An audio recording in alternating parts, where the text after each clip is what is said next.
எங்களுக்கு கட்சியின் ஒரு சில குறைபாடுகள் ஏற்பட்ட காரணத்தினால் நாம் முற்றுமுழுதாக கட்சியிலிருந்து விலகுவதாக கட்சியின் தலைவருக்கும் கட்சியின் செயலாளருக்கும் எழுத்து மூலமான அறிக்கை சமர்ப்பித்துள்ளோம்.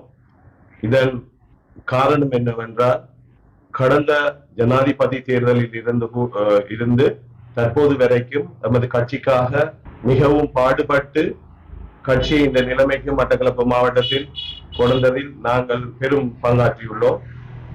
அதன் அடிப்படையில் இந்த உள்ளூராட்சி சபையில் நடந்த தேர்தலில் எங்களுக்கு 2 ஆசனங்கள் கிடைக்கப்பெற்றது.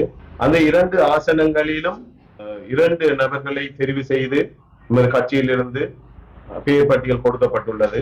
இந்த தெரிவு பிழையான தெரிவு என்ற காரணத்தினால் நான் எமக்கு வாக்களித்த மக்களுக்கு சரியான ஒரு பாதையை கொண்டு செல்ல வேண்டும் என்ற நோக்கத்தினால் நான் கட்சியிலிருந்து விலகுவதாக முடிவெடுத்தேன்.